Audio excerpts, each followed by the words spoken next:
Welcome to the Sacramentalists, a podcast where the ancient Christian faith is brought to bear on issues prevalent in modern culture. We're your hosts. I'm Father Wesley Walker. I'm Father Creighton McElveen. And I'm Father Hayden Butler. Well, guys, it's good to be back with you again. It's been a little while since we've actually had to record an episode. So how are you all doing? Yeah, doing pretty well. Enjoying the early, breeze of autumn here in Southern California, in the relative, relationship to summer that we always are in. But nevertheless, it's a little cloudy today, which, it's sweater weather now. Oh, wow. Yeah, poor you guys. Let's do it. Let's do a quiz. Father Hayden, when you wake up in the morning, about what temperature is it? It's about 56 degrees right now in the morning. Father Creighton? About the same. 30. It was 30 degrees this morning when I woke up. Hey, we're not even in the north, it's just cold. I would take that though, because it's been regularly like 80 degrees by like noon, and that's kind of miserable. Yeah. Because you wake up and you're like, oh, it's chilly, or there's a breeze and it's a little chilly. I'm going to put on a sweater or a jacket. And then you drive, and wherever you're driving, by the time you get to where you're driving, you're like, okay, getting a little warm. I'll take the jacket off. And then you get in your car again, and you're like, it's hot. It's just hot. We have what we call like kind of the liar's fall here, where in late September, it cools down about 15, 20 degrees from the heat of late summer. And everyone's, breathes a sigh of relief and starts breaking out the sweaters and cardigans and stuff. And then it spikes back up again in mid-October. And so, but the same people are so determined for it to be fall that you just see them walking around languishing in their sweaters and sweating through their sweaters. And it's like, you have to prepare each day to like be in 3 or 4 different climatological zones. It's a wild time. That is wild. Speaking of diverse climatological zones, Father Hayden and I were recently together in Dallas, Texas for a missions retreat, which was a blast at the Montserrat Jesuit retreat house there. Unfortunately, Father Creighton couldn't join us, but maybe next time. But it was a good time hanging out in Dallas. And of course, I told Father Hayden this story, I think, but on the way out of the airport, I stopped by the Dallas Cowboys store to see about buying a shirt, but I couldn't justify spending $70 on a terrible football team. And I asked the worker at what point they're going to pay us to wear their stuff, which he didn't think was very funny. But I did. I thought it was good. So anyways, and of course our woes are multiplied after last night with the 49ers Cowboys game. So, but we don't need to talk about these unpleasant things. So we wanted to do an episode on a 10-cent theological word, which is concupiscence. And concupiscence is related to, but not identical with, the idea of sin. And so we wanted to define our terms and talk a little bit about the similarities and differences between concupiscence and sin. And I think by the end of this, listeners, you'll see that there is a good deal of pastoral application here. Because not every theological tradition will agree with us in saying that concupiscence is not a sin. And so we'll flesh out hopefully a little bit of how does that make a difference in terms of how we envision the human person and what kind of pastoral counsel we might give to someone. And so perhaps we could start just by defining what is concupiscence. That's one of those words, especially depending on what circles in which you're raised, you may not hear a whole lot. So what do we talk about when we talk about concupiscence? So my understanding of it is that it is an inclination away from sort of original innocence and holiness and justice, and a powerful inclination to the opposites of those things, which is sort of to corruption and transgression, but it is not itself the sort of enacting of those things. So it's almost like a precondition, a powerful precondition to sin, but having not yet crossed the line into like actual, what we might call actual sin. Maybe we can get to those distinctions here in a minute. Can I jump in with some scholasticism here? Absolutely. Please. So concupiscence is one of those things that gets dealt with in scholastic theology pretty extensively. And there's sort of a sort of broad and a narrow understanding of concupiscence. And the broadest is a general sort of direction of the soul towards the good, which may be surprising to some of us, is that it's an inclination towards what is good, but it is sort of the lower appetite moving to what is good. And so in sort of classic sort of Western theology, there's this concept of appetites that's important. And you can have a desire or a movement of the soul or the will towards something, and it can either be sort of higher or lower, sort of based in the senses and the experienced world, or maybe based in our God-given rationality. And so if the lower appetite desires something contrary to reason, contrary to our rational faculty, then it may still be pushing towards what it thinks is a good, or something that may be enjoyable or beneficial. But if those two things are at war with each other, then there's nothing guiding or putting guardrails around that sort of sensuous appetite, which we might call like a passion in a negative sense.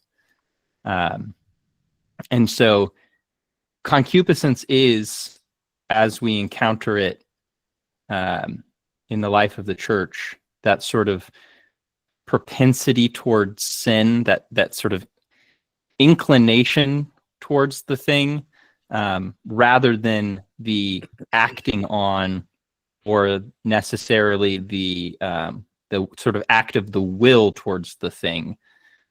It's sort of separate from that. There can then be a will component that comes in to act for the lower appetite that might then in fact be a sin. But the thing itself, concupiscence as a thing, as a concept, I mean, we can't really call it a thing, but as an inclination, is itself separate from the sort of realizing of the act. Right. To visualize what you just said about the lower and higher appetites, one could think of the circles of hell in Dante, but inverse, right? So the higher levels are the more lower appetite sins, lust, anger, these things that the gluttony, right, that are more almost animalistic, right? Because you can almost engage in those behaviors and set aside your rationality because you're giving into these lower appetites. But the lower you get in hell are the sins that are perversions of the intellect. And so they're lower because the higher the fall, the worse it is, right? So it's worse to be a traitor than to, be lustful. Is sort of Dante's point there, because of the kind of appetite that you're giving into. Absolutely.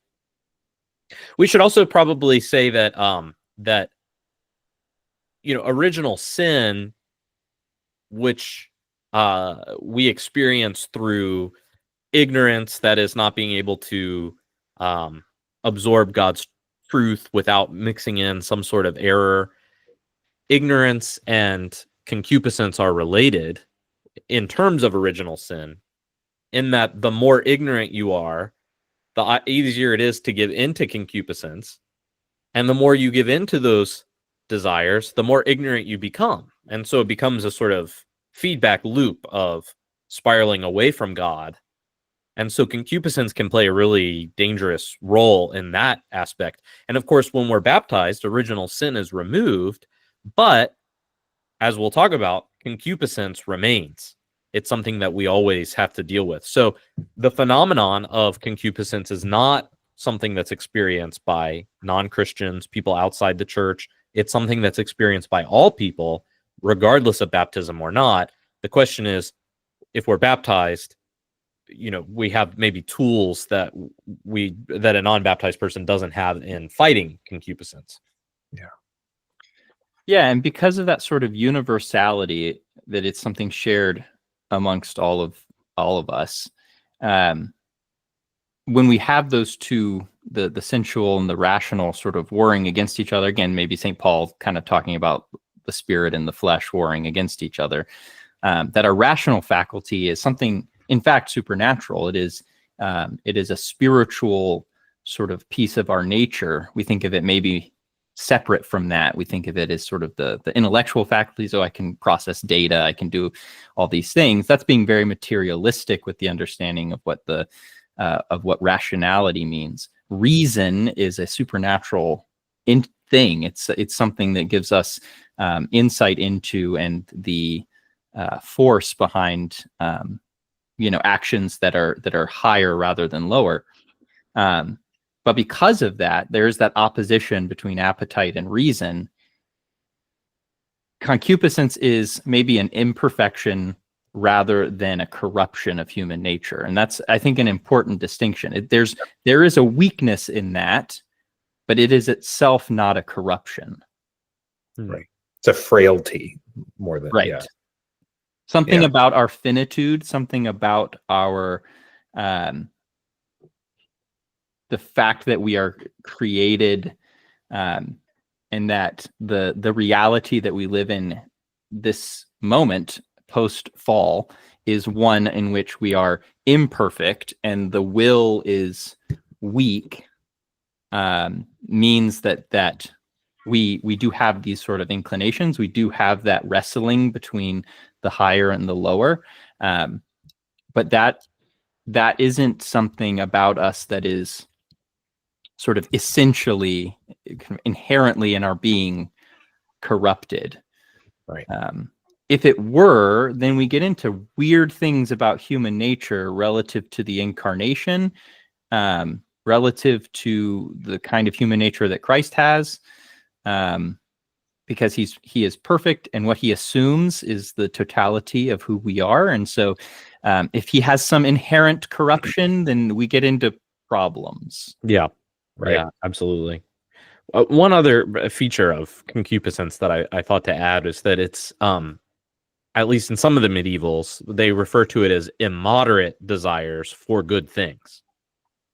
And so, and I think this is what you were getting at, Father Creighton, and when you're talking about how it's actually, it is towards a good, that it's wanting something at the wrong time, or in the wrong way, or the wrong amount of a thing.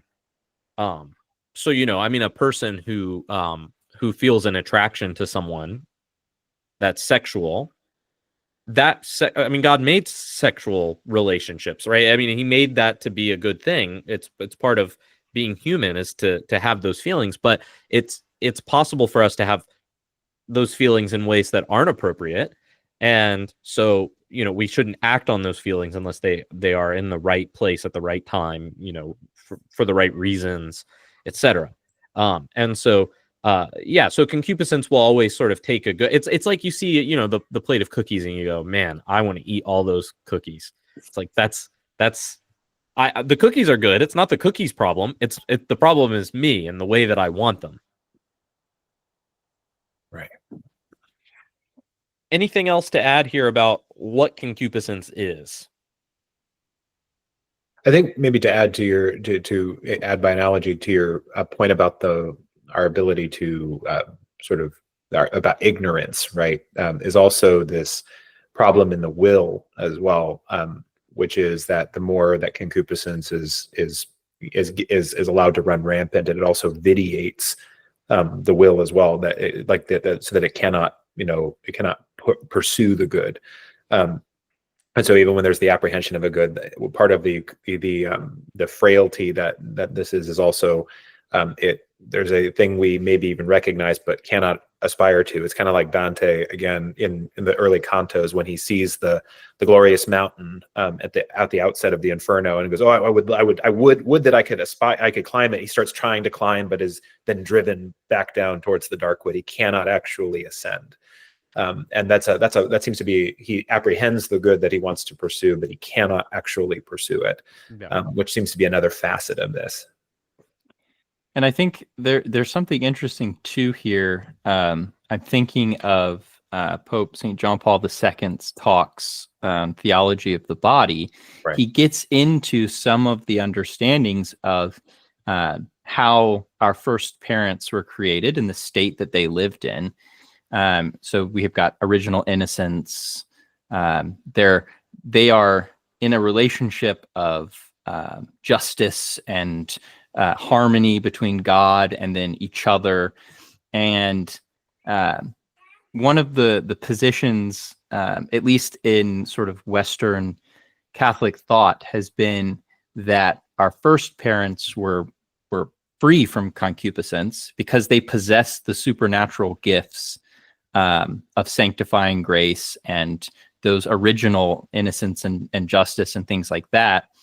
And that by losing that through the fall, the lower desires then began to sort of push up through to compete with the higher. And so by losing that supernatural gift, say, of sanctifying grace, or all of those supernatural gifts, there was sort of harmony. I don't want to say control, but there was harmony of the appetites, harmony of the inner person, and so the reason could moderate the lower desires and say, no, this is the amount of good you should be pursuing, not more, not less. This is the amount of the good that you can attain, that sort of thing. There was harmony within the human person, and that the loss of that meant that the lower appetites began that war against the spirit, war against the flesh warring against the spirit, as St. Paul says. So that's again a disorder in the way the human person experiences the world, but it's again not a corruption of human nature itself. And I think that's a better way maybe to think of concupiscence, again, is sort of disordered appetite, disordered will, rather than saying the lack of a complete sense of order. Because with disorder, we still have an understanding of order. There's still a relationship between the two. So the person inordinately desiring food knows that there is an amount that satiates. There is the right amount. So there's a internal relationship, and again, I think this is what like Henri de Lubac is talking about with the twofold gifts, that our creation is a gift and our destiny is a gift. Supernatural life with God, beatitude, is a gift, and the one relates to the other imperfectly. Like the gift of our creation and our naturally desiring God can't achieve the second gift, but it still knows that it's there and it wants it, and it requires assistance. It requires the only thing that can realize it, which is grace, which is the life of God, to make it possible. But we can still know we need it. St. Augustine, the man in the brothel, is looking for the right thing. He's looking for love. He's looking for God. He's just in the wrong place. Looking for love in all the wrong places. Exactly. So I thought maybe one other thing we should do real quick before we jump into some of the arguments about why concupiscence isn't sin is talk a little bit about what sin is. And I mean, I think generally, people will have an idea of sin as sin is, falling short of what God requires, or it's the act of separating oneself from God through disobedience. One might conceive of sin as rebellion. All these things, I think, are valid ways of explaining sort of the nature. Well, that's a tricky phrase, the nature of sin. Yeah. Don't quite like that, because sin is a negative reality. Negation, yeah. Yeah. But what I think bears some emphasis here is when an action actually becomes a sin. Because, we might think of people who are really convicted that they should do X action, And from the outside looking in, that looks like it might be a sin, but it's kind of hard to adjudicate because they're convinced that they're right or that they're doing the right thing.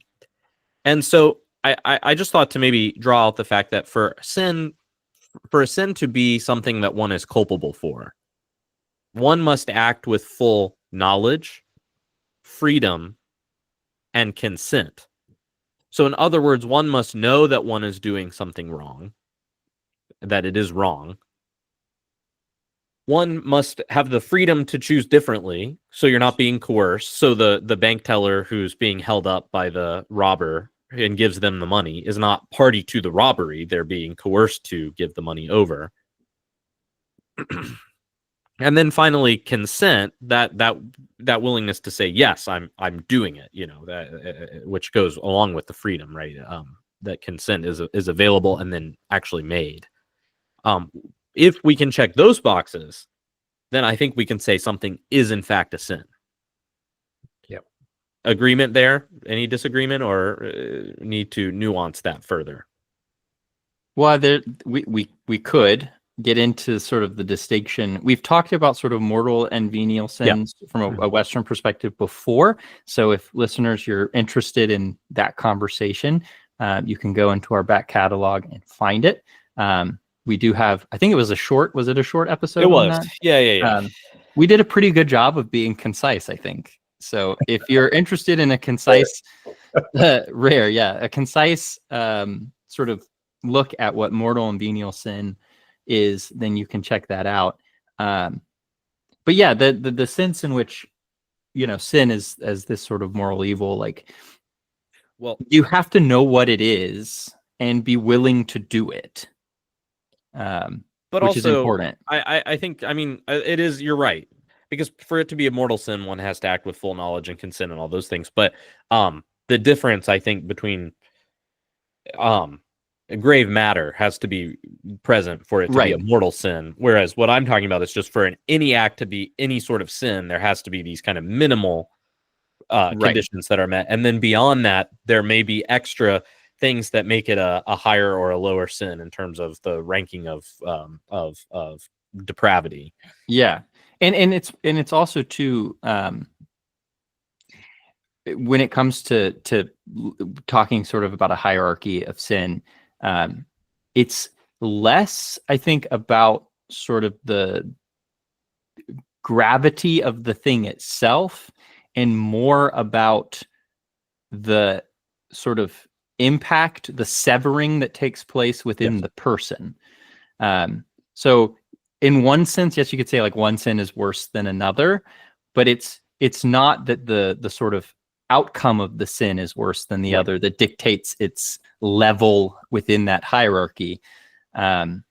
It's a sort of how much have I acquiesced to it if it's grave matter, and like it's sort of existential in one sense, like there is an objective case to it, but it's the engagement of how it's separating me from the divine life, from the life of grace that I'm called to live.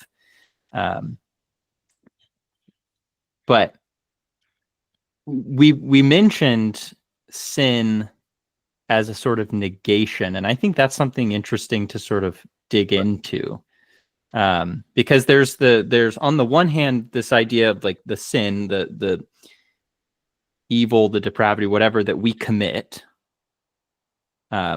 knowing, being free, and kind of consenting to it. There's also a sense in which sin is itself sort of we talk about sins plural and then sin, right? Like capital S sin in the singular, and it might be helpful too to sort of distinguish or disentangle those two sort of ideas. I think this is where it's helpful to kind of also draw apart, original sin and what I think moral theology calls actual sin, which is I think what we're talking about when we're talking about sins. And so original sin, this is where we go from just the inclination to evil to an actual like there's a characteristic wound in human nature, right, that deprives it of that original justice, or that original innocence that it was created, that Adam and Eve were created with. And that I sometimes envision it as a kind of, there's like a crack running through through the humanity as we inherit it from Adam and Eve. And original sin, we have to say right away, is not it is not the same as to say we are guilty of the thing that Adam and Eve themselves did, but rather that the thing that they did produced a wound in the nature that they passed on to all their descendants. And that becomes something we are inheritors of. This is, I think, what Paul is getting at when he is talking about being in Adam, and he's talking about participating in this wounded humanity. And that is, I think, that's one of the that's a big part of what we're talking about with this just kind of term sin before we even get into the actual sins. Yeah, and we have Christ conquering sin, death, and Satan. And if Satan, the sort of dominion of Satan being death and the prince of this world, there's sort of an oppositionary force there that Satan is trying to separate you as a human being, destined and made in the image of God, destined for beatitude. He wants to take that away. He wants to get in the way of it. That's conquered. The sort of bondage of our first parents and ourselves is sort of done away with. Think of Anselm dealing with the atonement, like that's right. Broken. And sin is sort of in that context, maybe has more of a weight or a substance to it than when we talk about sins from an ontological perspective.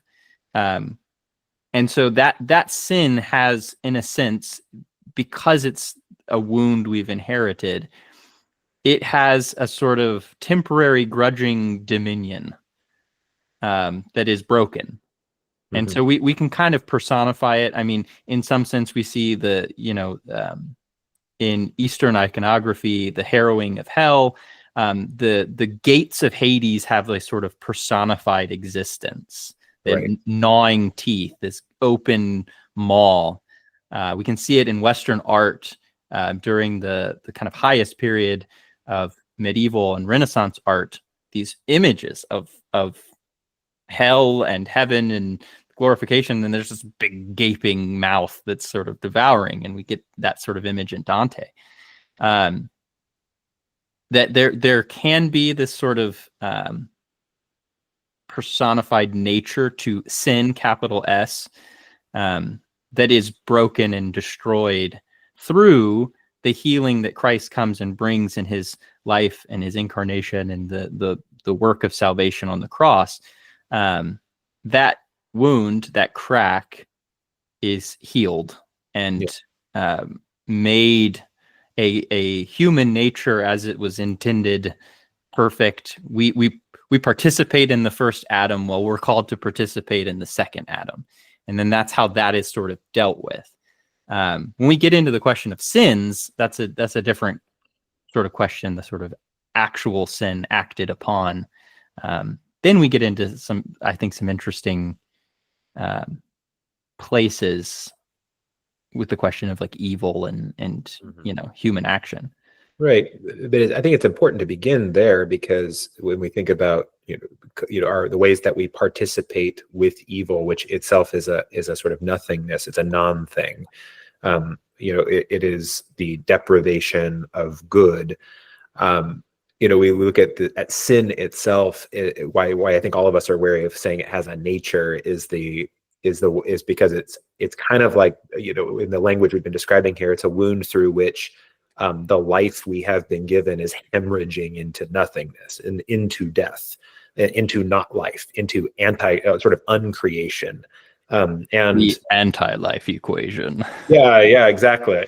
And so there's this condition where we're sort of we have these wounds, these cracks running through our nature, through which our vitality is kind of constantly seeping out, right? I think of the sort of the image of that Saint Athanasius brings up in On the Incarnation, where he's talking about the nature of good and evil, and how it brings us sort of, in the like the imagery of like an algebraic asymptote, right? It brings us to like the brink of nothingness without actually transversing it, right? It kind of stretches us out like a rubber band, thinner and thinner and thinner and thinner and thinner until, and without ever kind of blinking out of existence, perhaps. And yeah, that being the problem of sin. So maybe we jump into like actual sins now. Like, how does the generic problem become specified in these particular moral acts?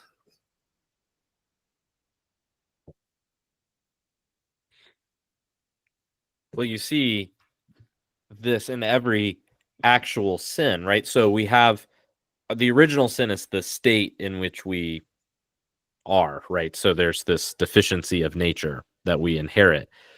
But then when we commit actual sins, we are choosing a sort of diminished or lesser good for a higher good, right? Because again, we've already said it's not that the action is actually aimed at nothingness or at something pure evil.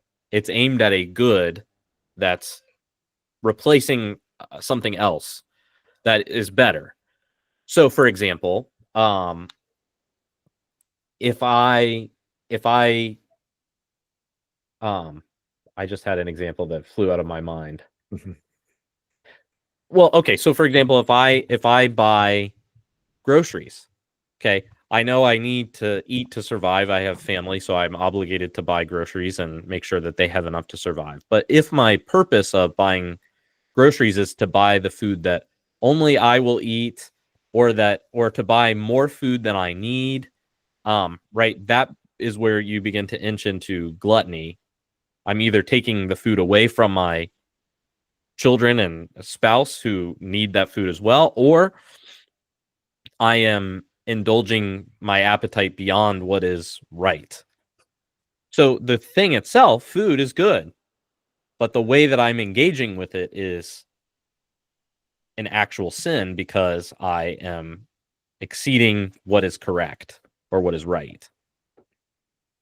And of course, we should say these sins can go both directions, right? So it could be that we exceed what's right, but it would also be a sin if I, through a rational choice, were to say, I'm going to neglect my hunger and I'm going to allow myself to starve and do damage to my body by not eating when I should eat, right? So that's a sin sort of deprivation, where the other would be a sin of excess. And so in both cases, I'm not orienting myself towards the thing in a proper way, but I'm actually replacing that with something else, with either an overhunger or a neglect of one's body.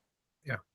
And so I think these are ways in which you see original sin being translated into actual acts. Yeah. Which is to say that this problem, the generic problem, attends us as we interact with God, neighbor, and creation. And actual sins are as manifold as the experiences we have in, God's good world, and in all the relationships we have with everything around us, and with ourselves. And so where these things become actualized is when it becomes, we participate in that thing, in that inclination to evil, or we operate out of that wounded humanity that is trying to sort of, I always envision it as sort of trying to, again, kind of stop up the cracks in itself and like stop its own life from seeping out. And I've sometimes wondered if, like, when original sin becomes actual sin in all the precise ways that each of us try to like kind of like plug up the seeping life that is like sort of hemorrhaging from us, and we do that with all kinds of things and people and ideas, and all of those are prone to become those actual sins of the mind, of deficiencies in love, and there is that's why it's sometimes tricky when we get into like sort of taxonomies of actual sins, because like it's as diverse as any experience any of us have in any given day. Those become opportunities for this to happen. Yeah. Yeah, I like Aquinas on You he do? has yeah, we knew this. He has a whole treatise on sin. If you're interested, De Malo, go check it out. I like that he talks about it as a privation of form, like a lack of rootedness. Yeah. Which I think is really interesting, because if we look at the acts, like you said, the particular actual sins that we commit, even if they're very heinous, they're still an attempt, like a sort of self-healing attempt. Yeah. And this is one of the things where Christ comes, he's like, guys, stop. Like you can't do this. I can do this. And so there's always a really interesting parallel. I was bringing this up in a sermon recently. There's always this really interesting parallel when we have a physical healing that takes place in the Gospels.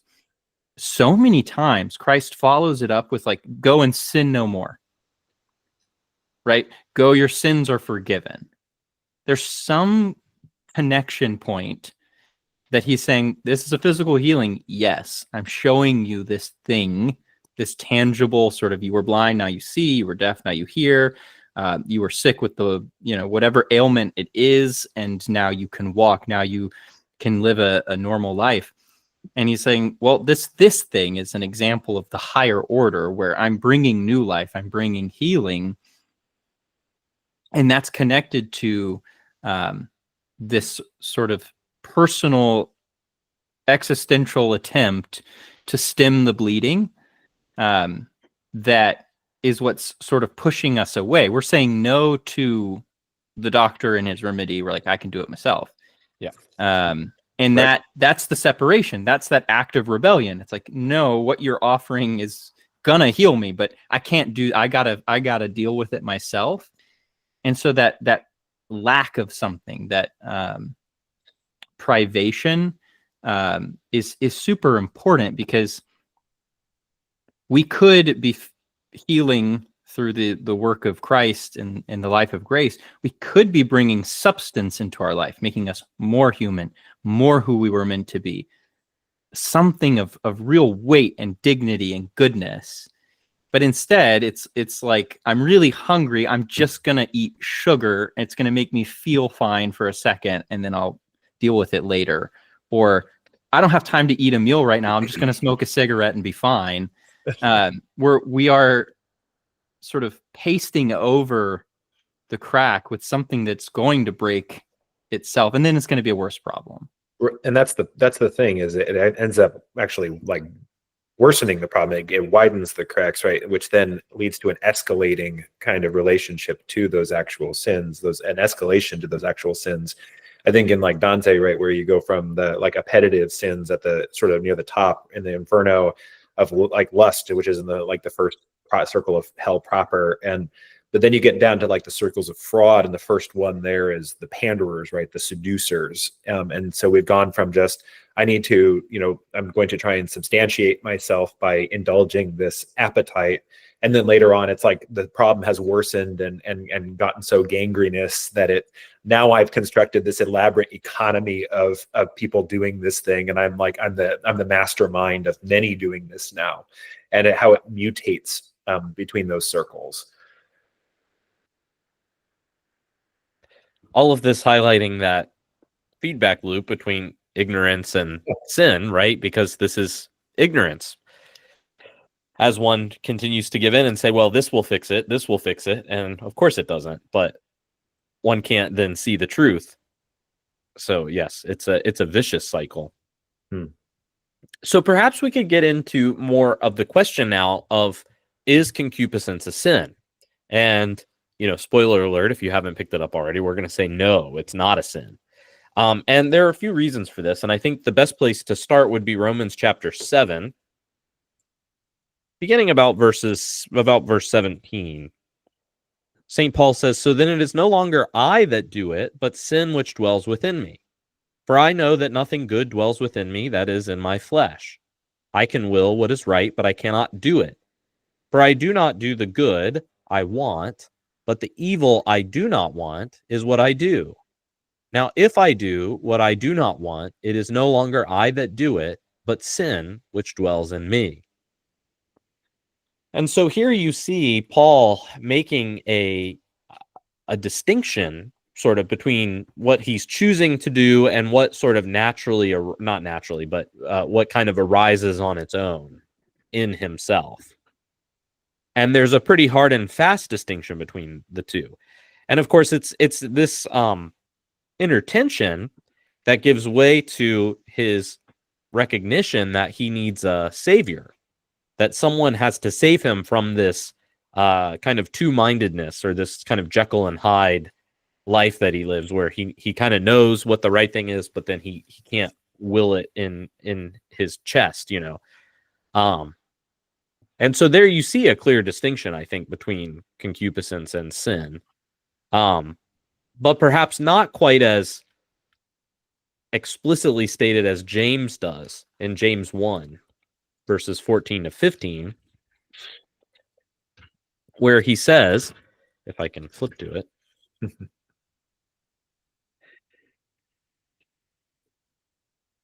but each person is tempted when he's lured and enticed by his own desire. Then desire, when it has conceived, gives birth to sin, and sin, when it is full grown, brings forth death. So there, James actually gives us a very systematic picture of how this works, right? There is first desire that arises in the person, and that desire then is what is driving temptation. Hey, I want that. I like cookies. Oh, look, there's a plate of cookies. I want all those cookies, right? That's the temptation bubbling up. And then desire, when it has conceived, gives birth to sin. So there is the conception moment, is the will sort of uniting itself to that desire. I will eat that whole plate of cookies. Right. And so this makes it very clear that, you know, if you were to abort the process early, that is, once the temptation arises and you say no, that's not a sin on your part. In fact, quite the opposite. That would actually be a meritorious victory. You said no to a temptation. It's easy to say no to all the things that we don't have desires to. I've never had a problem overeating broccoli, you know, because I'm not tempted to do that. But I am tempted to eat that whole plate of cookies. So for me to say no to it takes a whole lot more than for me to say no to overeating broccoli. I don't know how much broccoli one would have to eat for it to be overeating broccoli, but a lot, I would assume. I think, you know, to go back to Romans 7 for a second, I think it also highlights another aspect of what else is going on in the person when this, you know, when desire arises, then conceives with the will to sin, which then grows into death. There's, you know, Romans 7 is in a logical sequence with Romans 8, where you have the ministry of the Holy Spirit, who is reproducing the victorious Christ at a level more fundamental than even that sort of conflict, that desire that arises. As Paul's point is, he gets to the end of 7 and says, "Oh, wretch that I am, who will save me from this body death? Thanks be to God through Jesus Christ our Lord." And then we go into Romans 8, which is this ministry of the Spirit who dwells at the actual heart, and produces these sort of interior resources and virtues that war against that desire that arises. And I think I've always appreciated like the language of, I think it's the Catechism of the Catholic Church, when it says that, you know, the endurance of concupiscence in even the Christian is this ongoing sort of this ongoing the presence of the desire that could incline him to evil, but this also summons him to the spiritual battle that the victory in which is made possible by this spirit dwelling at the heart of a man, and that does this sort of, you know, combat stupendous against that concupiscence and allows him to prevail over it, and that trial is significant in producing the virtues of the Christian. We should probably say too on this passage, because like you say, Romans 7 is in sort of a logical unfolding of an argument that Paul's making. There are some who would say this is not about the Christian life, that this is about sort of pre-baptismal life. I remember being taught that in a class by a Baptist pastor and professor. But the problem with that is that Romans 6 begins with baptism. Right. And so it's like once you experience baptism, we should be past that, but Paul doesn't wrestle with this until 7 after the baptismal passage. So no matter what you think is going on in Romans 7, because I've also heard it speculated that this isn't actually Paul talking, this is maybe Israel or Adam or some sort of speech and character. It doesn't really matter. This is sort of a universal. Well, and in fact, Israel would be a prime example of this, right? Because so let's say Paul is talking as Israel. This is something I think maybe Ben Witherington III argues for in his commentary on Romans. But let's just grant the argument. Okay, Paul is speaking in a character. That character is Israel. Well, think about Israel. Israel was brought through the waters at the beginning of the Exodus, and yet they still give in to their grumbling, and they still give in to their sin in the wilderness. They still, once they get to the land, disobey God and rebel and complain and mumble and do everything they're not supposed to do. And so even if this is Israel, of course, this is still about all of us, because there's a sense in which Israel is a microcosm of the whole human story. And so I think textually, it makes so much sense to see this as Paul talking about what happens in a believer, in a Christian person. I think it begins, I'm actually teaching through Romans right now in a Bible study at the parish, and it begins back in even like chapter 5, where we make a major pivot from Paul having consigned everybody under the dominion of sin, and are languishing under the dominion of sin, and then they are being brought through, participation in the death and resurrection of Christ, and starting in 5, which then gives to 6 and 7, and he's sort of rereading the whole human story as though the gospel has already begun to redeem it. And so I think you have to read 7 that way. I don't think it makes sense to read it the other way. I think to read it the other way is to over-realize a personal eschatology. Yeah. Can you say a little bit more about that? Because that's a really important point. I'm not sure everyone knows what you're talking about. So obviously we, as Christians, long for and anticipate a day in which we'll be fully justified, sanctified, made perfect, glorified, whatever phrasing you want to put that, beatific vision. But it's not yet. Right. And there are some alreadys that happen, right? Where there's some foreshadows of that moment. Every time we go to the Eucharist, we're getting a window into that. We're participating in that wedding supper of the Lamb. But I also shouldn't live my life as though I'm there and not here.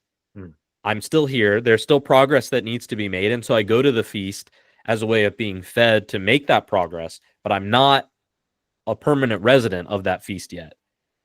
And so the problem is that we could very easily buy into a kind of false narrative about where we are and who we are at this moment if we say, well, the Christian person doesn't go through this struggle that Paul's detailing in Romans 7.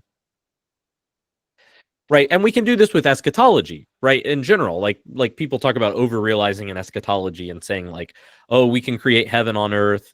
Oh, if we just had the right political system, then everything would be great. It's a kind of utopianism socially, but you can do that for your own self too. Well, I don't have to struggle with these sins anymore because I'm redeemed and I've been baptized. And so everything is right. That's not the case for Christian people, and experience bears that out. There are many saints who struggled with sins after their baptism and continued to struggle with those sins until the day they died. And I anticipate that the three of us will probably have sins that we struggle with until the day that we die. And that doesn't go away just by us pretending that we're not struggling with sins. And this is where we start to get into the pastoral application of this, is when you have someone who comes in, despondent because they are in a protracted battle against a temptation or an actual sin. How we frame that and characterize that pastorally and in confession is significant, and I think that there are ways we can understand the relationship between concupiscence, original sin, and actual sin, and then perhaps even habitual actual sin, and besetting actual sin that can actually give hope to the soul, or can actually crush the soul under a kind of impossible expectation that leads to despair. Yeah. If you're told, using, say, like St. Paul in Romans, a bit like a chunk of biblical passage, if you're told that you should know, the Christian no longer struggles with sin, like if you're told this isn't something that should be plaguing your life, but yet you as a human being are still experiencing it, then the amount of angst and pain and, as you said, despondency, despair can creep in very easily for the human person when it's like, what, I continue to do these things. Like, I have been baptized, I'm trying hard, like I feel like I've got this the pattern of my life and behavior and everything, it's not perfect, of course, like, but I'm doing the work, like I'm in the trenches, and yet this is still happening, and you're telling me it's because I'm not saved, I'm not something, it becomes pastorally really dangerous, because it's like you have no hope. It is a theology of no hope, because it is so contrary to human experience. Yep. And I think if to actually go the step to say this about oneself, usually this is said about other people, in my experience, that, so-and-so shouldn't be talking about that because they should be delivered from that sin because they are a Christian. But to say that about oneself would either require, I think, massive pride. Yeah. Oh, well, I've solved it, because I'm a Christian, or massive hypocrisy, to just, not seeing one's own shortcomings, neither of which is preferable. Yeah. Or you can go the opposite direction, which is to say, it's in a sort of maybe deferred eschatology, right? Which is to say, oh, well, I'm secretly saved, right, but I shouldn't expect that the content of my life, the moral content of my life, is improvable in any way. Yeah.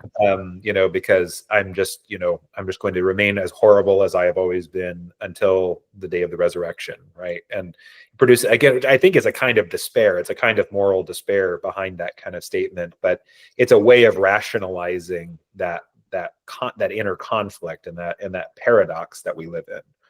And really what you see here are the two poles of Pelagianism and antinomianism sort of rearing their heads, right? Right. On the one hand, yeah, I can do it. I'm baptized, so I don't have to worry about that anymore. I'm just going to power through. Or, well, it doesn't matter, so might as well just do whatever I want anyways. Yeah, and there's an aspect here too of sort of the middle ground being, again, sort of that combat stupendous, right? It's the engaging in the work that Christ does, but in a real experienced way. As St. Paul says, we run a race. Like, the athlete has to prepare. There's work. Running races is hard. You are going to be tired. You're going to have to put in some effort, some cooperation. And so the pastoral reality is that, like, we are dealing with people every single day.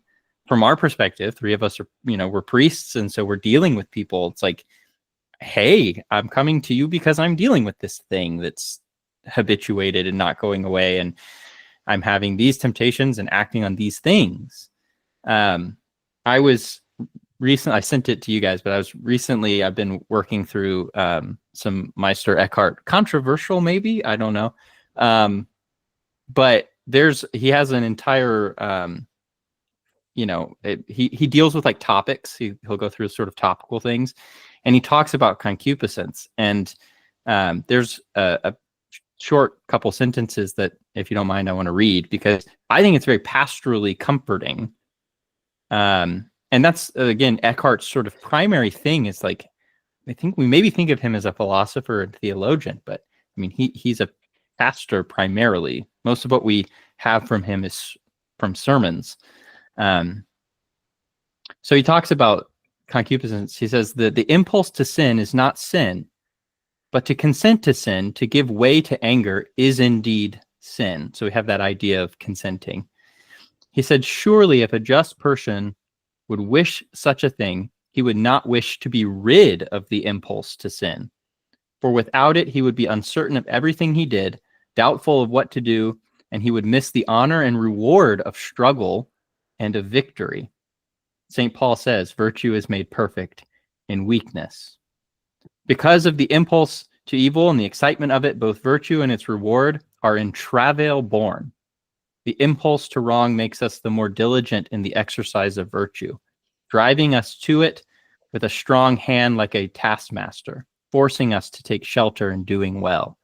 The weaker one is, the more he is warned to strength and self-conquest. For virtue, like vice, is a matter of the will. Yeah. And I think that does a really good job of showing, yes, there is the life of grace, and the expectation is that you live according to the life of grace, but also, yes, we are human beings still in this world, still living amongst others and tried and tempted. And so we have to embody that sort of almost not yet realized, but sort of living in the moment that we currently are in. We have to be balanced in dealing with people, and also as pastors support and encourage. And also, I mean, coaches, if you've ever coached anything, you have to balance the sort of tough taskmaster side with the encouraging, supportive side, because sometimes, whichever one it is, St. Paul being all things to all men, right? Whichever one it is, we're going to have to figure it out based on the person to draw the best from the athlete. And the same is true in the Christian life. This is why we have spiritual directors, or we should have spiritual directors. Yeah. This is why we have confessors and pastors, is to help encourage the faithful and say, you got a hard fight coming. I'm here to support you. Maybe I'm also here to Rocky montage you through the gym and up some stairs, but in the end, there's going to be positive results at the end. It's that old adage that the clergy's job is to afflict the comfortable and comfort the afflicted. It's like you overcorrect based on what you see, not overcorrect, but you correct what's gone amiss, right? So if the person has a lax conscience and they're tending towards a kind of antinomianism in the face of their concupiscence, then you have to encourage them and light a fire under them and say, no, you need to take this very seriously. But to the overactive conscience that beats itself up every time it trips, then you have to bring a sort of comfort and consolation to them and say, hey, it's okay. Get up and keep going. And you can't change what's happened, but you're only responsible for what's right now. And, so it's a blend. And Meister Eckhart in this is not nearly alone at all. In fact, he quite exemplifies the larger tradition. And the only two other names I thought to bring up in this right now, especially since we're sort of beginning to run a little low on time, is Augustine and Aquinas, who both make the argument that concupiscence comes from Adam, but when we experience it, or it comes from Adam's sin, but when we experience concupiscence, it doesn't mean we incur guilt. We're not necessarily culpable for the fact that we have concupiscence, that you see the plate of cookies and you say, oh, I'm going to eat those. That's not what you're responsible for. What you're responsible for is what you do once you have the thought. And so if you act on that thought with full knowledge and consent, then you're participating in it. You've committed a sin. But if you're able to resist, then that's a good thing. And Aquinas, just to jump in, that action can be, it doesn't have to necessarily be physically eating that whole plate of cookies, right? The Sermon on the Mount illustrates this perfectly for us. I could fantasize about eating that entire plate of cookies, and I've done the same thing. Like it isn't just like, well, I didn't eat the plate of cookies, but for 20 minutes I sat there just fantasizing about just like cookie monstering that whole plate. Yeah, exactly. It can be a mental, you can feed your concupiscence, right, or you can acknowledge it and say no and move on. In the Summa, I think it's question 74 is where Thomas deals with this. He calls concupiscence an involuntary passion, and it is disordered, right? Like we've talked about. I mean, it is by definition disordered, but it's not a sin unless there's that deliberate consent to it, which feeding it is a kind of deliberate consent just as much as actually acting out on it. In fact, one could argue that in some ways the feeding it up here is almost worse, right? So if I eat the plate of cookies, at least I'll probably feel bad. I'll feel sick. I'll say I'm not going to do that again. And if I actually listen to my body, maybe next time I see a plate of cookies, I'll say ugh. I remember. Do you ever watch the show King of Queens? Yes. Doug, the husband, who's a little portly fella, tries to stop eating cake, and he's like, what do you want us to do? Like every time we eat a piece of cake, we look at a picture of Hitler, so that we associate the cake with Hitler. I have a friend who wanted to stop smoking, and so he was like, all right, I've had like 1,000 last cigarettes, like I can't stop smoking cigarettes. And he's like, the patches and the gum, none of it's working. And so what he did is he sat down with a couple packs of cigarettes, and he chain smoked as many of them until he was so sick of it that he couldn't deal with it anymore. Yeah. And then never wanted to touch another cigarette ever again. Yes. And I was like, probably not the best way to go about it. Yeah. But ultimately it did work. He does not smoke cigarettes anymore. But this is the genius of the Sermon on the Mount, I think, that when he's calling us out for harboring that concupiscence and abetting it mentally rather than acting out on it, we're sort of wanting the thrill, the titillation, we want to feed it, but we don't want the external consequences. But what that does is it allows us to sort of look down on the people who do, right? Well, at least I've never eaten a whole plate of cookies, even though I think about it, every time I walk by a plate of cookies, or I've never had an affair, even though I, think these thoughts about whoever walks by. That can be bad for just as bad, if not worse, for our soul. Because it's still up here. There's multiple layers to it too. Like if I eat the plate of cookies, that might be the sin of, gluttony or something. But if I fantasize about it, there's like multiple layers now that we're dealing with. Let's take the adultery question. Not only have I engaged in something that is impure, I've now like I've objectified and made an object of another person. There's like, I'm deceiving myself. I may be deceiving others. Maybe pride is, there's now like maybe 4 or 5 components that are sort of piling on this action. And then I'm feeling like I get away with it. Yep.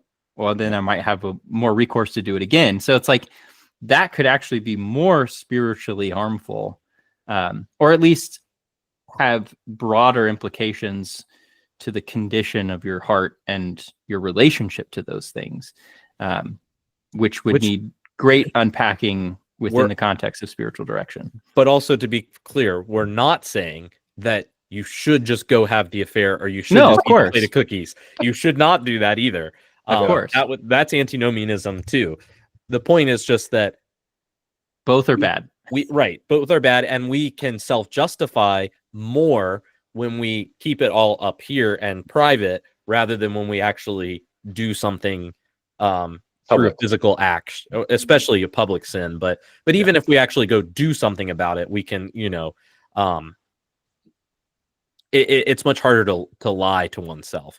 That's all. But neither is preferable. It's better when concupiscence arises for us to say no to it and to kill it. This is where praying imprecatory psalms would be a really good thing, or even thinking about the way that Joshua conquers the land. Like, these are the most immediate applications of those kinds of passages to the Christian life. Right. Is that we're offering these things up to God for him to kill. It's like the lizard in the Great Divorce on the man's shoulder. That's concupiscence, and it's whispering in his ear, and it's whispering, it's feeding him lies, and it's telling him, you really want this.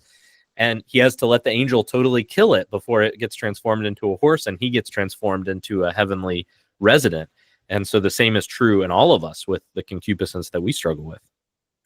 No, there's another side to it too, which is that I've seen this be a way that sort of we get tempted as well when we don't uphold this distinction. Is because it's important to tease apart concupiscence from like mental indulgence in sin or mental fantasy. What we were just talking about with there's the act of eating the cookies, then there's the fantasy about just cookie monstering things. That's going to be living with me as an image for the rest of the day, by the way. And the idea of being tempted to do so, and why those are different things, because I've encountered this. I've seen this in spiritual direction, which is there's a kind of person who is tempted to believe that to have the temptation to do something is to have already acquiesced to it. And so there's this kind of gymnastics that follows where, whatever is tempting us will say, well, you've already had the temptation and that means you're guilty of it. So you should just go do it, and you've already fantasized about it. So just go and actually do it, and there's a kind of there's a slip and slide kind of a slippery slope. The argument that the tempter makes to us is saying like, well, you've already kind of done it, so let's just go for it. And that actually having this sort of moral distinction is really important, because you can say, no, you're just being tempted, and you can, thou mayest overcome it, right? As the Lord says to Cain, right? Sin is crouching at your doorstep, overcome it, and don't give way to it, and I also think of like St. James when he says, at the outset of his letter, count it all joy, brethren, when you encounter temptations of divers kinds, knowing that, the overcoming them worketh patience within you, like long suffering within you. Yeah. So I think it's probably time we start wrapping up just with some concluding thoughts about this. I think that when we say that concupiscence is not sin, it brings about a good deal of psychological insight into the human person. First of all, we can know ourselves a little better because we can see the different parts working in ourselves to fully appreciate what's happening in our souls. And I think armed with that insight, there is a good deal of freedom, because exactly what you just said, Father, that every time I'm tempted doesn't mean I'm evil or bad because I've been tempted, but rather the question is, what do I do with that temptation when it arises? That's the real question. And I think sometimes we let things get in the way of that question, and then it ends up actually being worse for us. And so I think as a pastor and as just a Christian person who's trying to work out my own salvation with fear and trembling, recognizing how concupiscence and sin act together is helpful, but also recognizing that they're not identical, that they're not the same thing, can be a really freeing thing, realization. And one way this comes into mind, and I don't want to be over controversial about this, but you hear this sometimes when it comes to sexuality. If somebody identifies themselves as a Christian who's gay or who struggles with same-sex attraction, and they say, look, this is something that I've always kind of struggled, but I recognize what the church teaches and I want to obey that teaching. There are some who would say, well, the fact that you even acknowledge that as a temptation, that you would use that label to identify yourself, means that you are sinning. And I think that this allows us to say, no, that person's not sinning. We shouldn't try to kick them while they're down, but rather recognizing that this is a way in which this person might be tempted. We should come alongside them and welcome them into our community and welcome them into our lives in a way that helps them flourish with that temptation. And so that's just one example, but I mean, I can think of a number of other areas in which that's just sort of a hot button one. But I think it's important for us to make that distinction. Well, any other closing thoughts here, or should we move to what we're into? I maybe just would say to our listeners, this is, like we mentioned before, this is the real value of spiritual direction. And we encourage you to, reach out to your parish priest, or to someone in your community that has an aptitude for that. When dealing with moral questions, it's the self-guiding person is sort of a blind guide, and we really all need that objectivity to help us, either to afflict an overly lax bit of our conscience, or to comfort where we have become despondently scrupulous. And we really do need outside voices to help with that. I will say that if for some reason someone listening to this doesn't have that accessible, you should reach out to any one of us here. Then we'd be glad to talk to you about it, and help you to find either a resource for that or help you talk through those questions, because this is a significant matter of the spiritual life that really we have to be constantly attentive to. If you reach out to me, I'm going to refer you to Father Hayden. So, And a note to pastors: identifying and encouraging those within your community who have this gift and aptitude is also a very important thing. Spiritual directors needn't be clergy, ordained, anything like that.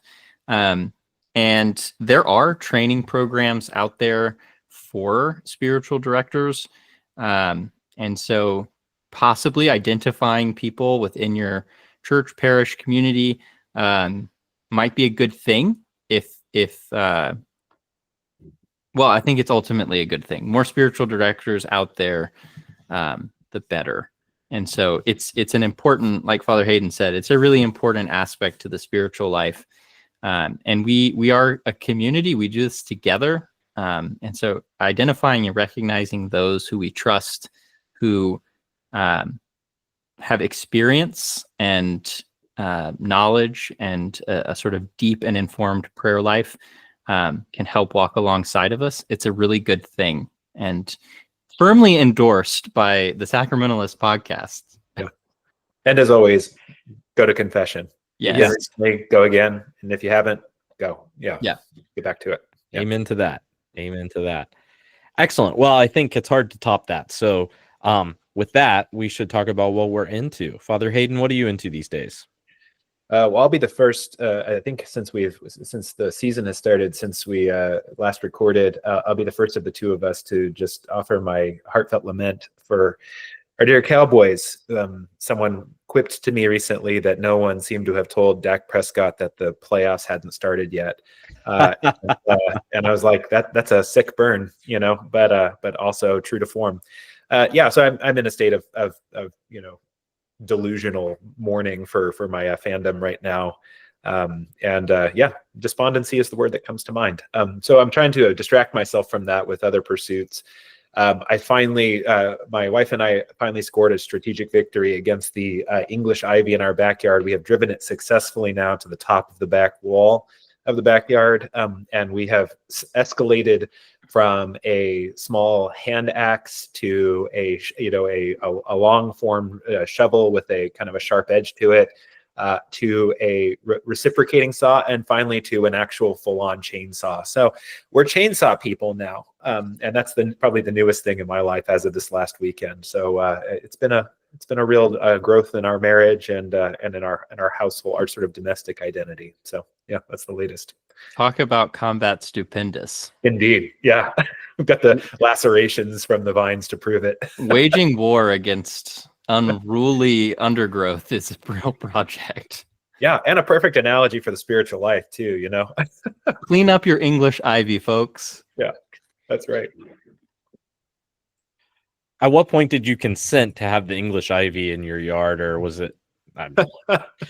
No, it's definitely more of an original sin thing. It's clearly been growing through the entire block for probably about 50 years, because it's just dense and overgrown everywhere, and very thick vines that indicate a long time of growth. And so we're simply reclaiming our patch here, but there's no getting rid of it. It's sort of like until the elements of the cosmos are melted, it's going to be there in our neighborhood here. Oh, Father Creighton, what are you into these days? Well, I'll say two things. Meister Eckhart. I've been reading Meister Eckhart, so into that. Really interesting. Yes, in a sort of origin-like way, Meister Eckhart did run afoul of ecclesiastical authorities. I personally think it was more politically motivated than the actual content of his philosophical and theological work. He is a mystic, so do understand, if you endeavor to read Meister Eckhart, that mystics always approach things from like a sort of non-dogmatic idiom. They are getting at mysteries of the faith, and so sometimes they might say things that are paradoxical or indeed shocking, and that is a feature of mysticism. But he's also a very solidly trained and quick and creative scholastic thinker. So from a philosophical standpoint, very interesting. So I have enjoyed Meister Eckhart for a long time now, and I'm kind of going back to one of the critical editions of some of his sermons. That, and on a more mundane level, recently during nap time, which I think is a real gem, as a first-time parent, realizing, man, that 2-hour window is like a time to, well, like do everything that you have to do in a 6-hour window. So it's been nice. But my wife and I have picked up, when we have the time, one of our favorite games, one of my favorite games, Carcassonne. So if you've never played it or heard of it, it's great. Has a similar vibe to maybe sort of like a Settlers of Catan kind of thing. Z-Man Games produces it, and so it has a sort of whimsical sort of medieval quality to it. But it's a tile-based game, and basically you lay tiles, and you build little cities and roads and fields. You claim them, and you get points for them. It's a very relaxing game, and it's not a very it can be cutthroat, but it's not really sort of a cutthroat game. To me, it's very meditative and relaxing. So nice cup of tea and a little play of Carcassonne with my wife while Graham is napping has been very fortifying. It's been a really busy and intense season of life, so it's nice to have something that's a little bit more relaxing. Father Wes, what are you into?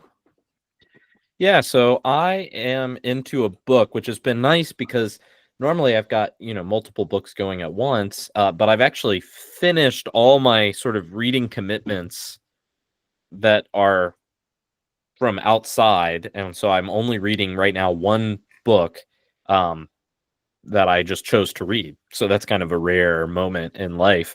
And it's All Things Are Full of Gods by David Bentley Hart, which is an amazing book. It's about sort of mind and matter, and how they're related. But the context of the conversation is that it's actually written as a Socratic dialogue between Psyche, Hephaestus, and Hermes. They're all retired gods living in a garden, and they're just having this conversation. And Hephaestus is sort of the materialist, and really what he's arguing for here is a kind of sort of Berkeleyan idealism in a way that's really compelling, and just the way that it's written, it makes it that much better. And so, yeah, that's what I've been into these days. It's been nice to be able to just buckle down and read one book for once. So, listeners, thank you. Oh, go ahead. That one is definitely on my list. Just as a side note, I haven't gotten around to reading it yet, but I really want to. It's really good. I am enjoying it. I'm probably about halfway through right now, and yeah, I really like it. Maybe it's hard to say because he's written so many good books, but this might be my favorite of his. We'll see. So, Listeners, thank you so much for putting up with us, for listening to us, for engaging us in conversation.